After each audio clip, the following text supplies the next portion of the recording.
Bonjour Bernard Monod, député européen Bonjour. et membre de la commission Econ du Parlement européen, aujourd'hui à Strasbourg. À notre ordre du jour, la campagne contre le Front National au second tour des élections régionales et puis toute une série de brèves sur la conjoncture économique qui est inquiétante en cette fin d'année. Alors Bernard Monod, quel bilan dressez-vous de ces élections régionales en France ?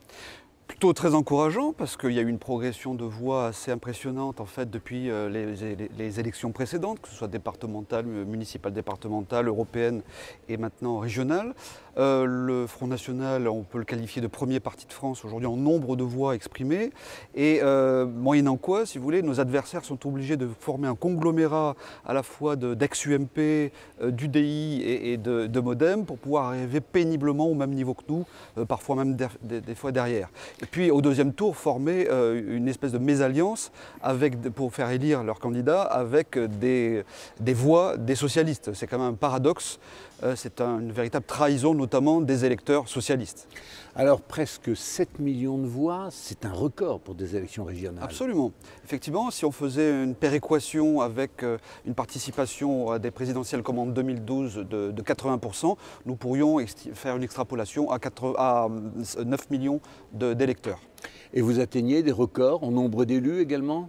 Effectivement, il y a 385 conseillers régionaux qui ont été élus. Non, 358. Si mes chiffres sont bons. 358, exact, effectivement. Et donc, je crois même devant le Parti socialiste. Effectivement.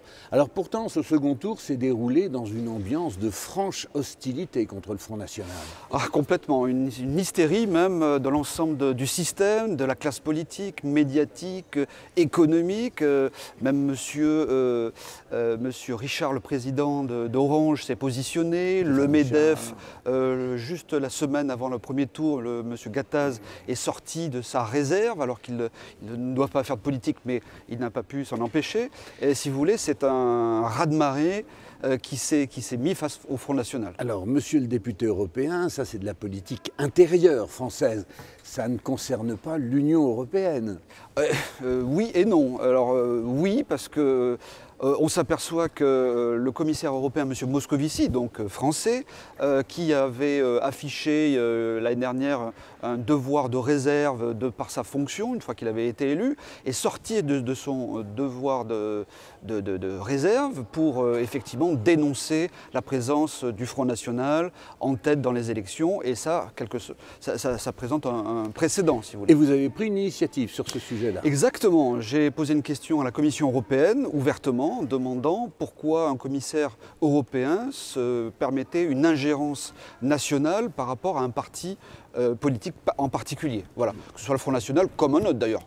En l'occurrence, c'est le Front National. Alors, au cœur de cette campagne de désinformation, le programme économique du Front National. Effectivement. Leur bête noire, c'est le dernier bastion, si vous voulez, qui résiste, puisque nous avons eu raison sur tous les autres domaines, sur la sécurité, sur le terrorisme, sur le chômage, sur l'euro, sur l'Union européenne, sur l'identité nationale. En fait, le dernier bastion qui résiste chez eux, c'est l'économie. C'est pour ça qu'on se voit attaquer violemment sur ce sujet. Des attaques en rafale, ça se succède. Il y avait déjà une étude l'année dernière, si mes souvenirs sont bons. Il y a plusieurs officines plus ou moins proches, on va dire plutôt proches de l'UMP qui ont des apparences soi-disant d'indépendance, mais en réalité nous avons eu M. Combes, M. Musieli qui se font passer pour des économistes indépendants. En réalité c'est une vraie fumisterie puisque leurs études sont toujours à charge et partisanes. Ils ne voient jamais aucun point positif dans notre programme. Toujours une succession de catastrophes, etc. Mais la catastrophe, elle est avec le modèle économique ultralibéral qu'ils défendent. La preuve, c'est qu'on a des déficits, des dettes, du chômage, etc. Alors la dernière attaque, c'est la Fondation Montaigne. Alors dites-nous, qui sont les gens de la Fondation Montaigne? Ça rejoint ce que je vous disais avec la Fondation Concorde, qui effectivement, l'Institut Montaigne est proche de l'UMP également, fondée par un des créateurs d'AXA, M. Bébéard, faisant partie effectivement du milieu extrêmement ultralibéraux et mondialiste, et qui, bien entendu, dénonce le programme de patriotisme économique du Front National. Je crois même que le canard enchaîné lui avait trouvé un surnom à M. Bébéard. Monsieur Bébéard, oui, je crois que c'était le chef des goinfres. Voilà. Et son successeur maintenant, c'est M. Decastres. Alors sur le fond, les angles d'attaque sont toujours les mêmes. Hein. Ça concerne... Voilà, en fait, l'euro, la dette, les retraites, et puis, bien entendu, alors, est-ce qu'on peut faire le point sur quelques éléments précis de cette attaque? D'abord sur l'euro et votre position. Êtes-vous favorable à la suppression de l'euro? Pas dans l'absolu, non, on ne peut pas dire ça. En fait, notre position exacte, c'est que nous sommes pour l'euro-monnaie commune, c'est-à-dire une monnaie internationale dans les 19 pays de la zone euro, qui servirait de relation d'équilibre entre les pays, de monnaie d'échange entre les 19 pays de la zone euro. Et puis, bien entendu, une politique monétaire nationale, donc avec le retour ou les passages au nouveau franc français, si vous voulez, qui ne serait pas un retour celui de 2001, le franc de 2001. Alors aujourd'hui, l'euro est trop fort pour notre économie? Alors, depuis 18 mois, il s'est déprécié d'environ une vingtaine de pourcents, ce qui fait que nous, ça rejoint un petit peu le niveau, le souhait que nous souhaitions d'envisager une dévaluation à l'époque où l'euro était très cher par rapport au dollar. Donc ça, c'est plutôt une bonne chose, mais on s'aperçoit que c'est nécessaire, mais pas suffisant. C'est l'extérieur. Exactement, par rapport à l'extérieur, on s'aperçoit que c'est plutôt insuffisant. Donc, pour aller plus loin, en fait, il faut faire sauter le verrou du taux de change fixe à l'intérieur de la zone euro pour permettre d'avoir des écarts de compétitivité, notamment entre l'Allemagne, les Pays-Bas, la Belgique et la France, puisque nos déficits sont les excédents des autres pays, notamment l'Allemagne. C'est ce qui nous empêche de recréer des emplois en France? Absolument, la désindustrialisation, le manque de compétitivité. C'est pour ça que le MEDEF, si vous voulez, de toutes parts, lance la baisse des charges, mais en fait, ils veulent diminuer les salaires pour ne pas déprécier la monnaie. Alors pour avoir un euro 20% moins cher, alors on fait comment techniquement?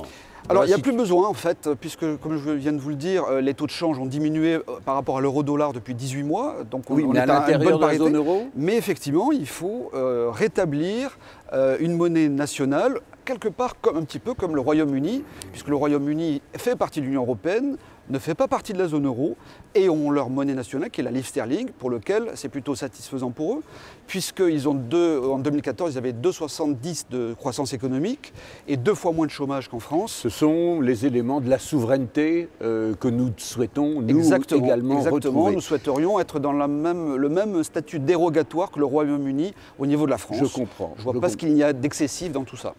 Deuxième angle d'attaque sur lequel c'est régulièrement revenu, c'est l'âge de la retraite. Alors, l'âge de la retraite, écoutez, nos adversaires se sont focalisés sur ce sujet-là. La position claire du Front National sur le sujet des retraites, qui est très important, c'est effectivement d'abord de remettre les gens au travail pour pouvoir rééquilibrer les régimes de retraite qui sont en déséquilibre aujourd'hui à cause du chômage. Bon. À partir de là, si vous voulez, nous sommes pour les 40 annuités. Nous venons déjà de 37 ans et demi, il n'y a pas si longtemps que ça. Il y a eu déjà de gros efforts qui ont été faits par les Français. Donc 40 annuités, ça nous donne, pour un âge moyen de départ, de carrière, c'est 23 ans, l'âge moyen. 23 plus 40, nous arrivons à 63 ans. Donc c'est l'âge de départ à la carte, je dirais que c'est à minimum 63 ans.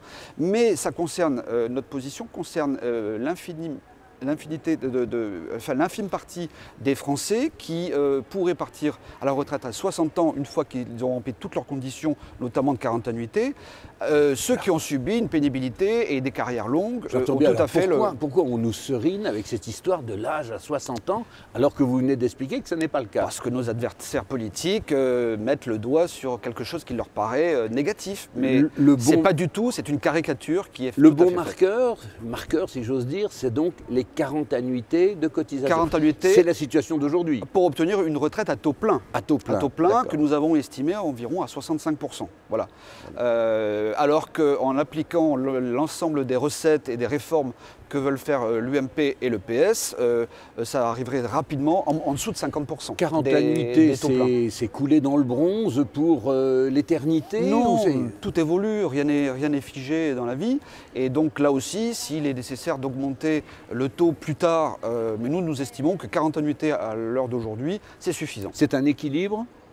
Équilibre, activité, si on remet environ 1,5 million ou 2 millions de personnes au travail, les rééquilibrages se feront relativement naturellement. Et ça, seul le patriotisme économique pourra permettre de relancer l'emploi en France. Je comprends. Merci de ces précisions importantes, je crois. Alors, toujours dans le même axe, dans nos brèves économiques, le MEDEF annonce un nouveau grand plan de lutte contre le chômage. Ça vient de tomber il y a 48 heures, là, par M. Gattaz. Alors, vous avez un commentaire ? Oui, si vous voulez, en période électorale, juste avant Noël, il faut sortir des gadgets. Alors, d'ailleurs, je note que M. Gattaz s'est rapproché de la position de M. Raffarin. Faut-il voir effectivement la même position? Moi, je pense que oui. Et si vous voulez, l'objectif, c'est de faire un pacte contre le chômage, sauf que ça fait 40 ans ou 35 ans qui nous mène ce discours. Mais si ma mémoire ne me trompe pas, il y a 1 an et demi, M. Gattaz avait déjà proposé un grand plan contre le chômage. Il avait fait des promesses. C'est cela, contre le pacte de responsabilité promis par M. Hollande de 50 milliards d'euros. En contrepartie, le MEDEF et M. Gattaz en personne s'engageaient à créer 1 million d'emplois en 5 ans. Il se promenait avec un petit pins. Effectivement, avec son petit pins pour faire du marketing. Il porte Sauf que nous sommes près de 2 ans après, il n'a pas créé un seul emploi, M. Gattaz. Voire même pire, il a détruit des emplois, puisque au mois d'octobre, moins 42 000 chômeurs supplémentaires. C'est un véritable drame social. Il propose quoi aujourd'hui? De nouveau? Oui, écoutez, un pacte à nouveau pour faire des réductions de dépenses publiques, à nouveau des efforts de la part de l'État, etc. Moi, je dis à M. Gattaz et au MEDEF qu'il commence déjà par respecter ses engagements et qu'il laisse l'État gérer ses affaires. Chacun son domaine. En cette fin d'année, la conjoncture semble pas excellente d'un point de vue économique, puisque c'est ça qui conditionne la création d'emplois. Effectivement, les prévisions annoncées à grand renfort médiatique, etc., de début d'année, à la fois par le gouvernement français et aussi par l'Union européenne, ne sont pas au rendez-vous. Ils sont en train déjà de réviser les prévisions pour 2016, à la baisse, bien entendu. Nous avions des engagements de réduction de déficit vis-à-vis de l'Union européenne. Absolument. Et ils sont abandonnés. Absolument. Alors ils cachent ça aujourd'hui sous le couvert des attaques terroristes pour permettre un nouveau déficit complémentaire à la France. Mais on voit bien que de toute façon, ils ne sont pas dans la trajectoire de réduction des déficits et encore moins de remboursement de la dette. De toute façon, la conjoncture ne permettait pas de tenir ces objectifs optimistes du gouvernement. Nous sommes en situation proche de la récession, il faut le dire. Il faut le dire. Dans le calendrier européen, des dates importantes à venir ? Oui, effectivement. Alors, pour 2016 et 2017, il y a des référendums, notamment au Danemark. Il vient d'avoir lieu le référendum Danemark. Voilà, le Danemark, mais je pensais également à la Finlande. Le Danemark, en fait, a déjà voté contre l'élargissement de l'Union européenne. Donc, clairement, il y a une défiance du Danemark envers l'Union européenne et la zone euro. Schengen, ça portait sur les conditions d'intégration, c'est-à-dire un approfondissement de l'Europe. Et là, les Danois... Exactement, refus catégorique de la part, de manière même massive, je crois, de la part du Danemark. Une forte participation, absolument. En plus, exactement. Deuxièmement, il y a la Finlande qui envisage même de réaliser un référendum sur l'euro, c'est quand même un paradoxe. La Finlande baptisée la Grèce du Nord, oui. Sauf que les Finlandais n'en peuvent plus. Ils ne peuvent plus de l'euro qui détruit leurs emplois, leur croissance économique, etc. Donc à un moment donné, il faut en tirer les conclusions. Ça fait combien d'années de récession pour la Finlande ? 4 ans, je crois. 4 ans de baisse du PIB, c'est bien ce qui me semble.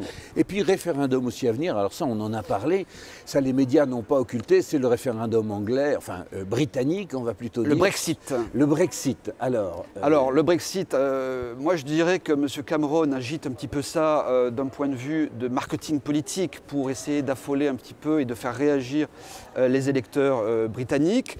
Probablement pour faire un peu barrage là aussi à M. Farage et son parti, le UKIP. On voit un peu les ficelles de la manipulation.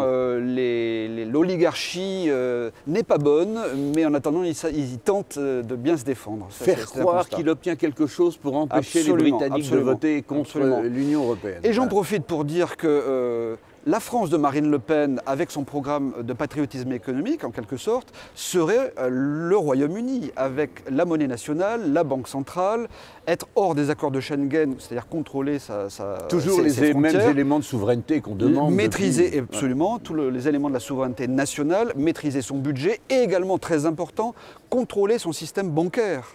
car il faut le savoir, nos téléspectateurs doivent le savoir, nous avons perdu l'année dernière, en 2014, notre souveraineté de système bancaire, qui fait qu'à partir du 1er janvier 2016, l'Union européenne nous impose l'union bancaire, c'est-à-dire la prise de contrôle de l'épargne, peut-être à terme des dépôts dans les comptes bancaires.